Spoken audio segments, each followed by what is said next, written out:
Convoy.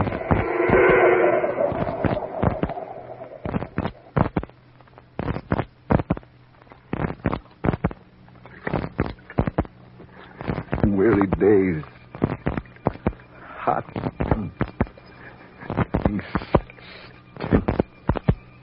9 days. Not a sign of another boat. Another human.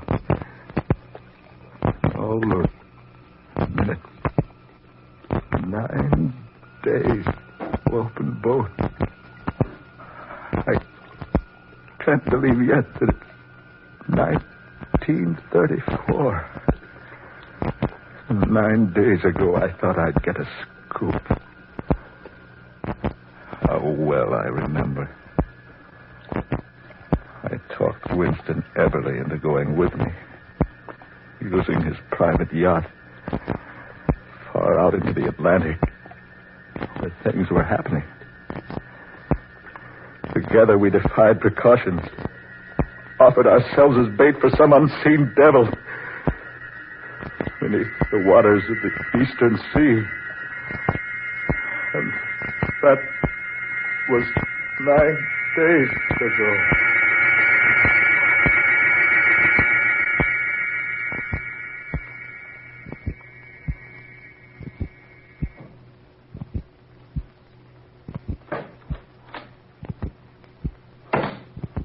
Well? I've been on deck an hour. There's nothing. I told you it was useless, didn't I? I'm still not convinced that it is. Something has happened to those 3 missing ships. Certainly something has happened to them. They simply sank, that's all. But it isn't all. It's plain nonsense. Thinking those 3 boats went down with all hands on board with not a clue to their disappearance. Besides, what about their radios? Not a distress signal was picked up. All 3 cases. I know, but that's still not a sign something unusual has happened. Well, just use your head, man. This is 1934. Boats just don't go down in the Atlantic without someone somewhere knowing about it. These 3 certainly did. Just disappeared into nothingness without leaving a trace. And I still say something went wrong in each case that can be explained in a natural, normal manner. And I say that you don't know what you're talking about. Well, don't be so violent in what you have to say. After all, I've gone this far with you. I might as well see it through. I'm sorry. Just anxious, that's all. Yes. So am I. There's no sense biting each other's heads off. We may need them before we're through with this. I've set the automatic pilot. All's clear. Good. I'll go up on deck and have a turn at the wheel after a bit. Game of rummy? Oh, I don't think so, thanks. Poker? No, thanks. Got a cigarette? Yes, somewhere. That last ship, the SS Clara Anna, went down just about where we are now. The other 2 somewhere in this vicinity. Oh, here's a smoke. Thanks. Why do you say the ships went down in this vicinity, Adams?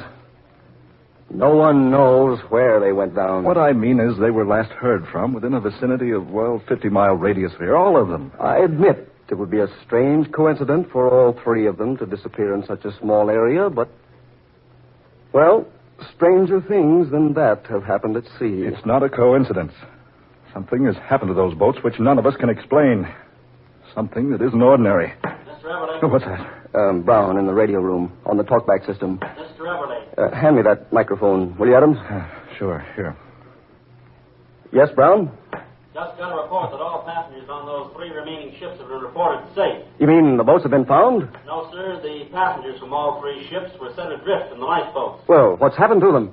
Well, none of them seem to know. They're all in perfect health, though. But they're all in a stupefied condition, as though they've been drugged. That's strange. Any further news?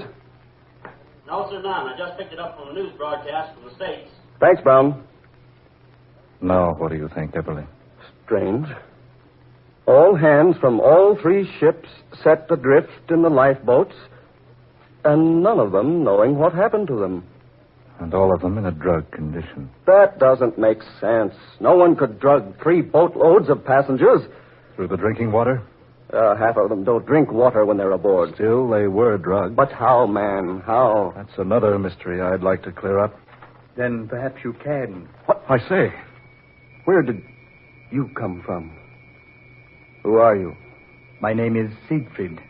How did you get on board? Where did you come from? One question at a time, if you please. I came on board in the same manner I boarded the other boats lately. The others? The 3 others. You're responsible for what happened to those boats? Yes, I am. But how? Why?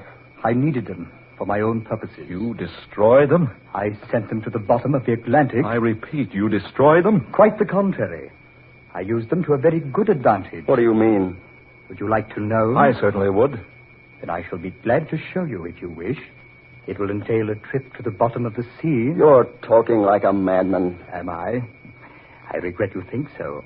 Because I assure you I am by no means demented in the slightest degree. Those people set adrift in the lifeboats, apparently drugged. What happened to them? It's naturally best that they do not know what happened to them. They were not harmed.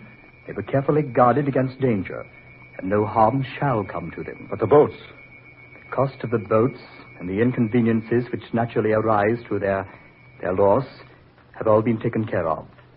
And each passenger has been repaid 10 times for everything he was forced to leave behind when placed in the lifeboat. I don't understand all this. Who are you anyway? I shall tell you soon. But now we must make haste. Time is most valuable. What are you going to do? You told me you wished to see what I did with the 3 boats. I'm ready to grant your wishes and to take you to the depths of the Atlantic. But, You see, I need your boat. My boat? Yes, I've come to take it.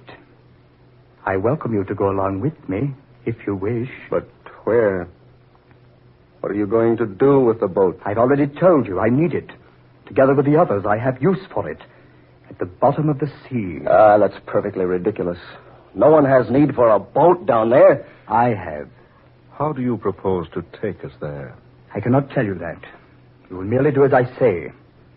I will take you down beneath the surface safely, and I will return you safely. How can we be certain of that? I have given my word. You will find that the word of Siegfried always has been kept. Down through the ages, the centuries. Centuries? Hundreds of thousands of centuries. Do you mean that you're actually a creature from the bottom of the sea? I'm a man like you. I'm not a creature. Here, drink this. What's that? Merely what I gave the others. It's quite harmless. I don't want it. Take it away. I assure you that if you don't consume the potion of your own will, I have the means of seeing to it that you do. Better do what he says, Everly. Here. I'll take the first draft. You're a wise man, Mr. Adams. Oh, you know my name. I know everything. Now the potion. As agreed.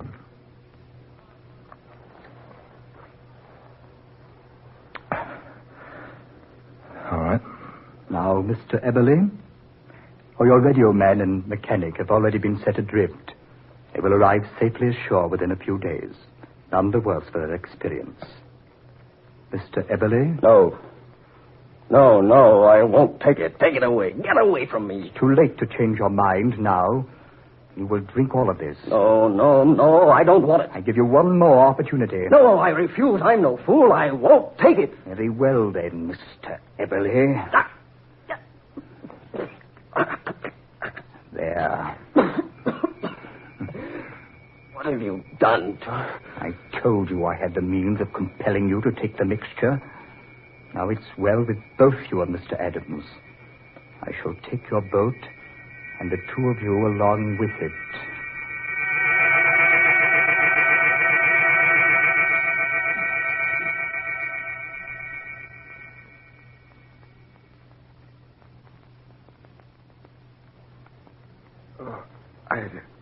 Are you quite all right now, Mr. Adams? Yes. Yes, I guess so. Where are we? Where I promised to take you. At the bottom of the Atlantic. It's so strange here. Light. Like the light above. This is almost like the place up there. Oh, surely you're jesting. This is no spot beneath the sea. Oh, but I assure you it is, definitely. Your stubborn companion is about to rejoin us. What's happened? Oh, Adams. Are you all right? Yes, he's quite all right. And you, sir? What in the world did you do to us? I gave both of you an ancient formula, one which induces your spirit to leave your body momentarily. Then I brought you here and permitted your spirits to return again. But where are we? You are 50,000 leagues beneath the sea. Why, we can't be. So your companion thought, Mr. Heberley. You're both mistaken. There's no water, no seaweed, no sign of underwater creatures. No, indeed. And that's because you've been brought not to just an ordinary place. What do you mean? What place is this? This is the ancient continent of Atlantis. Atlantis, you say? I've never heard of the place. That's because you're not a student. Your friend, Mr. Adams, seems to know quite a bit about it. Yes. An ancient continent, once located in the Atlantic Ocean, thousands upon thousands of years ago. And which disappeared beneath the surface of the Atlantic. But that sinking of the continent began more than 1 million years ago, according to our scientists. And so it did. Slowly, over thousands of years, Atlantis began to decline, to be claimed by the waters, and new lands began to rise. South America, your continent, they had no existence in the days of Atlantis. And far to the west lay the mighty land of Mu. But what about you? Well, finally, after hundreds of thousands of years, all of Atlantis had been consumed by the hungry waters, except the island of Poseidonis, so named after the god of the sea. Yes, I know that. Poseidonis was destroyed by volcanic eruption. Not destroyed entirely, but the volcano's disturbance sent our land far beneath the sea, and that was 9,000 years before the death of Plato. 11,000 years ago. Yes, roughly speaking. But you say this land of yours wasn't actually destroyed. No. There were in our land wise men from Greece, and together with our wise ones, they foresaw the volcanic disturbance and the sinking of Poseidonis. Yes. This is the ancient island of Poseidonis, last home of mighty Atlantis. Yes. And you have existed here all this time. There is no time here, no death, only life. Amazing. Now we're fighting to preserve our life, our civilization. After these 11,000 years, our existence is threatened by the vicious waters. What do you mean? I mean, we suddenly found ourselves without sufficient materials to keep our underwater fortress safe against the water's destruction. Wait a minute. Now I'm beginning to understand. We needed metal, and lots of it, to use for reinforcing the portions of our continent which was threatened by the water. And that's where the 3 ships went, and Eberly's yacht. That's correct, Mr. Adams. In our desperation, I saw no other solution. I chose the boats containing the most metal, went aboard, and saw to the complete safety of the passengers. And then our men brought the ships down here to be dismantled and to salvage the metal. Here, I will show you. A sliding panel there. Half of the room sliding away. You see out there? The men of Atlantis putting the final touches upon the patchwork that will make our fortress secure for hundreds of years to come, thanks to the metal from your continent. Why, this place is just as modern and advanced as our civilization. You will find in many instances that it's more advanced. Now I will show you that we are as honest and as upright as any other people of the world.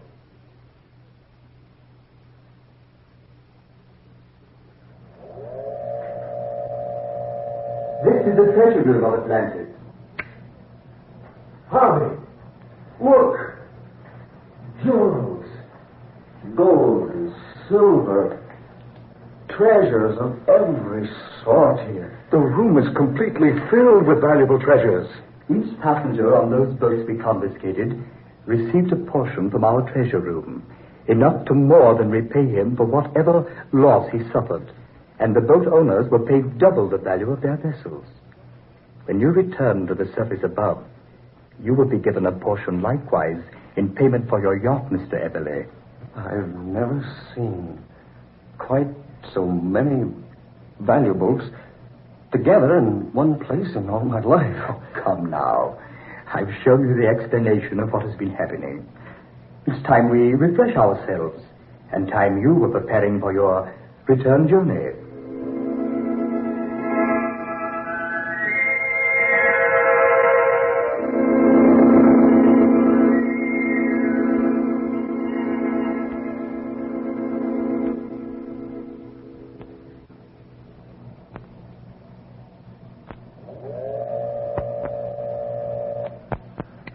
I knew I could find my way back to this vault. Just look at the treasure hidden here. Chest upon chest of beautiful jewels. Necklaces of pearl. Beads of precious jade. Loose gems and some set in the finest gold. And over there, bar upon bar of gold and silver, and some strange metal here I've never seen before. 100,000 fortunes hidden here, where no one will ever use them. What's that? The door. The light. Emily, are you in there? Adams? Yeah, I've been looking for you. Is there any light in here? Yes, just a second. Close that door. What are you doing in this treasure room? That fellow who calls himself Siegfried says we'll leave here soon, and I'm taking some of this treasure with me. But he said you were to have a portion of it. Yes, in pay. There's enough with you. I'm taking some he won't know about. But you can't. It's not right. What difference does it make? No one will use this stuff. Might as well take some of it where it's as gentle as I can. I know I have the 11,000 years. He's about in his 11,000th childhood, I'd say. Here, hold these diamonds. But I don't want any part of this. I'll take care of getting them away from here. Beverly, I advise you not to do this. Listen. You could not conquer the worldly desire to steal our treasures. You'll never use them. Nonetheless, they still belong to us. Why not let us take them where they'll do us some good? They're useless laying here. I had intended to give each of you enough of the treasure to make you wealthy me from doing so. Look here, Siegfried. Those are loves to Adams, known better than 10,000 years ago in vice. Till the same greed and sin and iniquities included all evil. And so I gladly send you back where boat to pay for your... You get nothing. Before you reach the safer torture...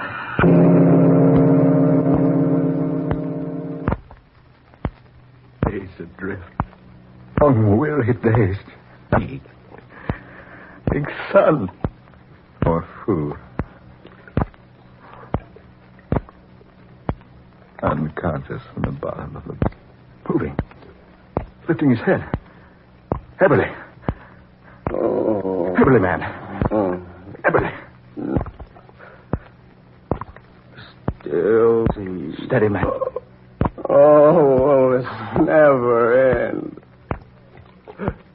Will torture never end? Easy, man. Take it easy. A month? 10 years? Only 9 days. 9 days. Only 9 days.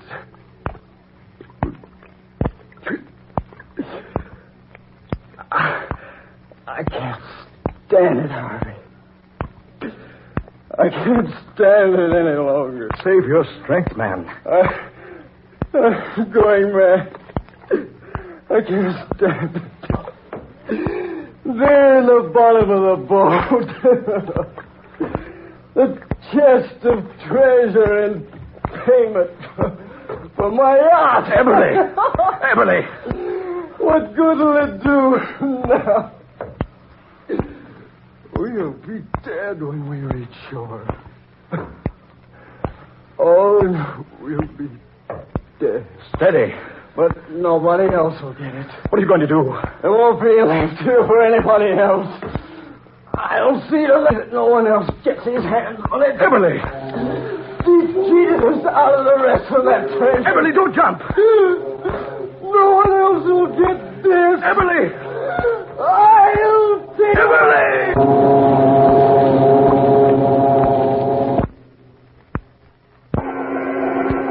Dark fantasy. You have heard Convoy for Atlantis, tonight's original tale of dark fantasy by Scott Bishop, originating in the studios of WKY and based upon an idea suggested by Ken Wright. Ben Morris was Harvey Adams, Murilo Schofield took the part of Winston Eberly, and Garland Moss was Siegfried, ruler of Atlantis. Next Friday, Dark Fantasy will be heard over most of these stations 25 minutes earlier. Listen for The Thing.